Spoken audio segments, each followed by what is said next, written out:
जहाँ पे हर तरह से टॉर्चर करके कार्यकर्ताओं से काम किया जाता है। मान सम्मान तो दूर, वो आपको पास बिठाना भी नहीं चाहते, और खास तौर से मुस्लिम की और दलित की तो वो लीडरशिप ही खत्म करना चाहते थे। बहुत सारी चीज थी जिनसे मैं आहत हुआ और पार्टी छोड़ी मैंने।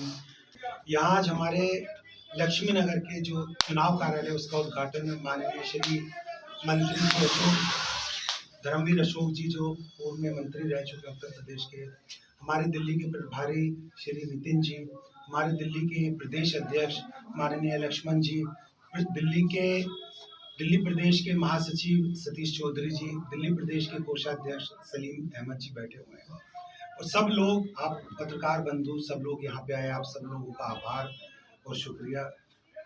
आज जहां चारों तरफ देखा जा रहा है कि आम आदमी पार्टी और भारतीय जनता पार्टी किस तरह लोगों को परेशान कर रही है, किस तरीके से ये दोनों पार्टी एकजुट होके तमाम दलितों के साथ, ओबीसी समाज के साथ, मुस्लिम समाज के साथ दोहरा रवैया अपना रही है, उसी को ध्यान में रखते हुए बहन जी ने पूरी की पूरी दिल्ली के अंदर 70 की 70 विधानसभाओं में प्रत्याशी उतारे हैं। इस बार इतिहास बदलने जा रहा है। इस बार आप दिल्ली की जनता दिखा देगी, इस बार दिल्ली में आप परिवर्तन देखेंगे। परिवर्तन की लहर चल चुकी है। जिस तरह यहाँ की जनता ने 10 साल आम आदमी पार्टी को चुन के भेजा, 10 साल दिए, लेकिन अफसोस कि वो दिल्ली का विकास बहुत अच्छा कर सकते थे, बहुत बेहतर कर सकते थे, लेकिन 9.5 साल उन्होंने लड़ाई झगड़ों में गुजार दिए। मात्र 6 महीने की ये सरकार, मैं इसको मानता हूँ। तो इस बार जनता स्थायी सरकार बनाने के लिए, महिला सुरक्षा के लिए, गंदे पानी से निजात पाने के लिए, रोजगार के लिए, यहाँ पे जो सड़कों पे गंदगी जमा है, सीवरों पे जमा है, यमुना नदी की बुरी हालत हुई हुई है, इन सब को मद्देनजर रखते हुए वोट करेगी और बहुजन समाज पार्टी के 70 के 70 विधायकों को दिल्ली में सरकार बनाएगी। वकार साहब, आम आदमी पार्टी ने जिम्मा दे रखा है भाजपा को सत्ता से बाहर रखने का, और दलित मुस्लिम एकमुश्त वोट करता है, इसीलिए उनके 67 विधायक आए, 62-63 आए। तो आप कैसे देखते हैं कि इस बार टूटेगा कैसे? क्योंकि मीडिया तो आप और भाजपा की लड़ाई सीधी दिखा रहा है। कमाल की बात यह है, अगर मैं इस सीट पे देखूं तो 2 आदमी भारतीय जनता पार्टी के ही लड़ रहे हैं, बस निशान अलग अलग है। एक बीबी त्यागी जो 15 दिन पहले भारतीय जनता पार्टी से आम आदमी पार्टी में शामिल हुए, एक जो मौजूदा विधायक है। मौजूदा विधायक पिछले 5 साल से इलाके में नहीं दिखाई दिया। जब उनकी निगेटिविटी बहुत ज्यादा हुई, बजाय इसके कि उसका टिकट बदलते, उन्होंने अपना ही प्रत्याशी आम आदमी पार्टी के रूप में उतार रखा है। तो आम आदमी पार्टी और भारतीय जनता पार्टी तो एक है, तो ये कैसे, ये तो नूरा कुश्ती लड़ रही है। जनता ये बात समझ चुकी है, इस बार जवाब दे देगी। जी नितिन जी, कितनी सीटों पर अपने आप को विजयी देख रहे हैं आप? देखिएगा, मैं आप लोगों के माध्यम से पूरे दिल्ली प्रदेश को ये बताना चाहता हूँ कि आदरणीय बहन जी के निर्देशानुसार जो 70 विधानसभा सीटें हैं दिल्ली विधानसभा में, दिल्ली प्रदेश में, तो उसमें से 69 आउट ऑफ 69 सीटों पे हम लोग कंटेस्ट कर रहे हैं जी। और अगर जीतने की बात है तो मैं आपको स्कोर कार्ड ये इस तरह तो नहीं बता पाऊंगा कि कितना हम जीत सकते हैं, लेकिन यह जरूर आश्वासन देना चाहता हूं प्रदेश के लोगों को कि हमारे लिए दिल्ली कोई नई नहीं है। वो इसलिए नई नहीं है क्योंकि दिल्ली प्रदेश में जो वोटर सपोर्टर होता है वो पार्टी का, इससे पहले भी 2008 से 12 तक, जब तक इस आम आदमी पार्टी की एंट्री दिल्ली प्रदेश में नहीं कराई गई, तब तक की स्थिति में दिल्ली प्रदेश में बहुजन समाज पार्टी के पास वोट अप्रॉक्स 15% हुआ करता था, 14.7 समथिंग कुछ करके।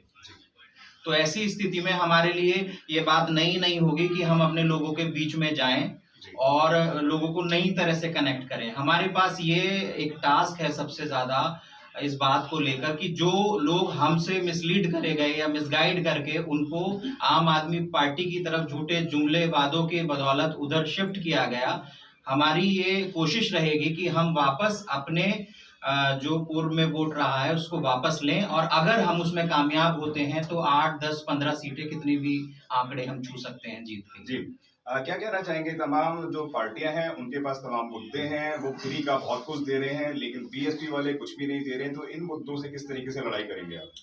नहीं, आप ये नहीं कह सकते कि बीएसपी वाले कुछ नहीं दे रहे हैं, लेकिन ये बात ठीक है, बीएसपी वाले झूठे वादे नहीं दे रहे हैं। क्योंकि अगर आप देखेंगे कांग्रेस पार्टी ने पूरे देश की तरह दिल्ली प्रदेश में काफी समय राज किया।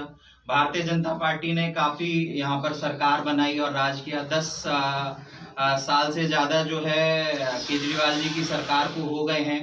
लेकिन अगर बात झूठे जुमले वादे की करें तो हमारे पास झूठे जुमले वादे इसलिए नहीं होते हैं क्योंकि हम सरकार चला चुके हैं। और आज की परिस्थिति में अगर आप दिल्ली देखेंगे तो दिल्ली में कांग्रेस सरकार चला चुकी है, बीजेपी सरकार चला चुकी है, आम आदमी पार्टी सरकार चला चुकी है। जब तीनों लोग सरकार चला चुके हैं तो नए झूठे वादे क्यों कर रहे हैं इस जनता को लूटने के लिए? हमारे पास अगर सरकार चलाने का उदाहरण है तो उत्तर प्रदेश में 4 बार की सरकार है और मुख्यतः 7 से 12 वाली सरकार में जो आदरणीय बहन जी ने देश के सबसे बड़े राजनीतिक प्रदेश को पिछड़ेपन से बाहर निकालकर उसकी अच्छाई उन्नति के लिए उत्तर प्रदेश को अव्वल प्रदेश बनाया था।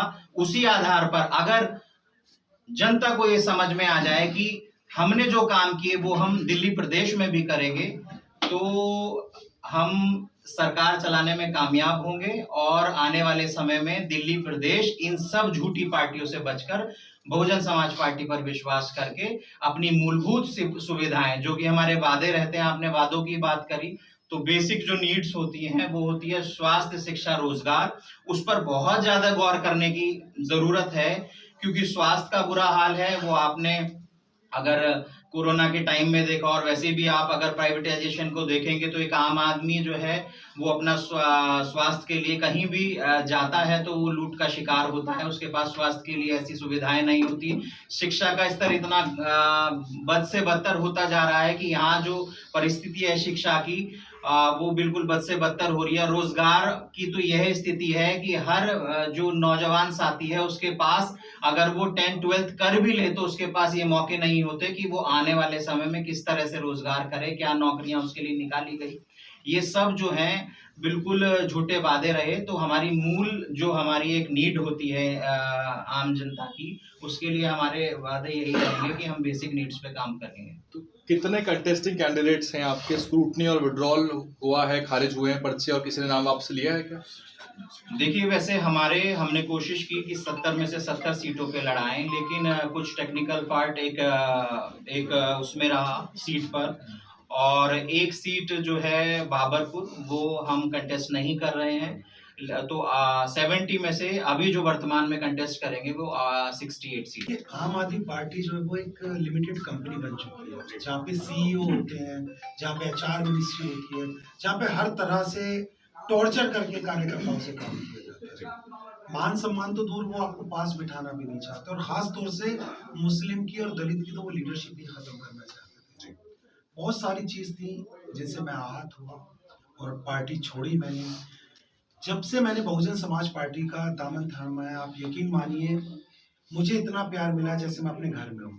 तमाम लोग, सतीश चौधरी जी हैं, अध्यक्ष जी हैं, मिलता हूँ, बिल्कुल परिवार की तरह, भाइयों की तरह मुझसे रहते हैं। जितना मान सम्मान इस पार्टी में मिला है, मैं नहीं समझता कि हिंदुस्तान की किसी और पार्टी में खास तौर से मुसलमानों के लिए कोई जगह है या मुसलमानों की लीडरशिप के निखारने के लिए कोई कार्य किया जाता हो। बसपा से मुस्लिम क्यों नहीं जुड़ पा रहा है? देखिए, एक बदारी आया और उसने डुगडुगी बजाई और कहीं ना कहीं लोग उससे मुतासिर हुए, इकट्ठा हुए। वो अरविंद केजरीवाल था। मुसलमानों को उसने एक सब्ज बाग दिखाया कि मैं ये कर दूंगा, मैं भ्रष्टाचार खत्म कर दूंगा। लोगों का इमोशनल उसके साथ जुड़े। लेकिन इस चुनाव में आप देखेंगे कि तमाम मुस्लिम कम्युनिटी, तमाम दलित कम्युनिटी, तमाम OBC के लोग इससे पूरे हो चुके हैं और इस बार उन्होंने ठान लिया कि बहुजन समाज पार्टी का वो साथ देंगे। इस बार तमाम मुस्लिम समाज प्रतिद्वंदी आपका यहाँ पर कौन लग रहा है? देखिए, एक तरफ 2 लोग हैं जो भारतीय जनता पार्टी के हैं, वो एक आम आदमी पार्टी के निशान से लड़ रहा है, भारतीय जनता पार्टी के निशान से लड़ रहा है। तो मेरी तो लड़ाई उन दोनों से ही है। अब देखते हैं कि जनता कितना प्यार देती है। घर घर में अपनी बात पहुंचाने में सफल रहा हूं मैं कि अगर आपको शराब के ठेके नहीं चाहिए घर घर के नीचे, अगर आपकी माँ बहनें रात में सुरक्षित निकले, अगर आप पीने का पानी बेहतर पी सके, साफ पानी आपको मिल सके, ये मुद्दे लेके लोगों के घर में जा रहा हूँ, लोगों के घर में दस्तक दे रहा हूँ और भरपूर मुझे प्यार मिल रहा है।